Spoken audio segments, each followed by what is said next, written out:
When you go to put this bowl on, there's a little knob that needs to go in there first. If you put these on here, this will get stuck on here, so you have to feed this in first.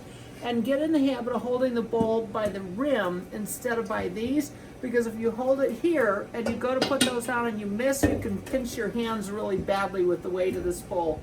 So to put it in, you just look over to the side, feed that little knob in, and then it just drops straight down. That's the only way that it can go.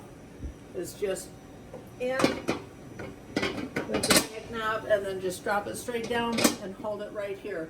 The attachments, this is the paddle attachment. The dough hook goes right here. It's not right here, but there's a couple other things I'll show you as long as we're on this video. So the controls for the mixer are over on the right hand side. It's got 3 speeds. This speed is for the dough hook. So you want this when you're using the dough hook. When you're using the paddle, this is the lowest speed right here.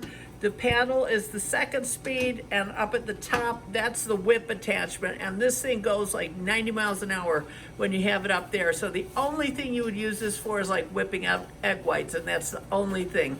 So other than that, you always want to leave it on the dough hook. So if somebody comes in and turns it on and it's here, it's going to spray flour all over if they're expecting it to be on low. So always leave it on low.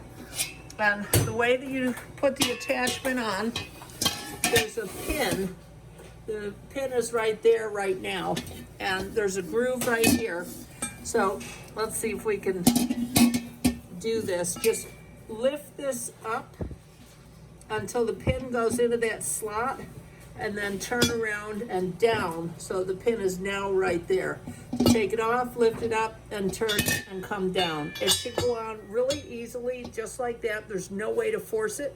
If it's not going on smooth and easy just like that, then something is wrong. Stop and figure out what it is.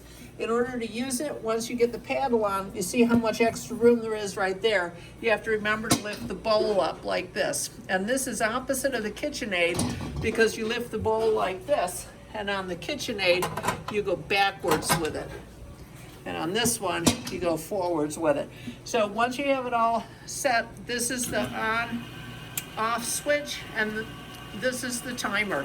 So you just set it for like 3.5 minutes or whatever, and turn it on right there, and you can walk away and leave it, and it'll turn off when it's done. It's super easy to use, but use it with respect. Have respect for this equipment.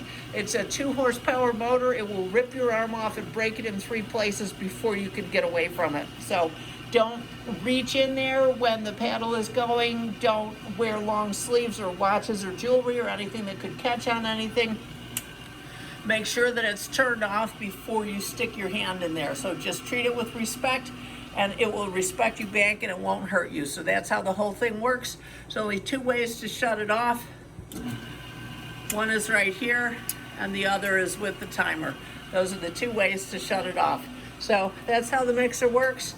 You always want to keep a bowl in the mixer, because, oops, if you can't get this thing off, the first thing to look at is to make sure you put that down. So now that's off. And you want to always leave a bowl in the mixer, and the reason is that it's a perfect place to put a sheet pan. It's a little cramped in this kitchen, so to have an extra place to put a pan is handy, and I'll show you.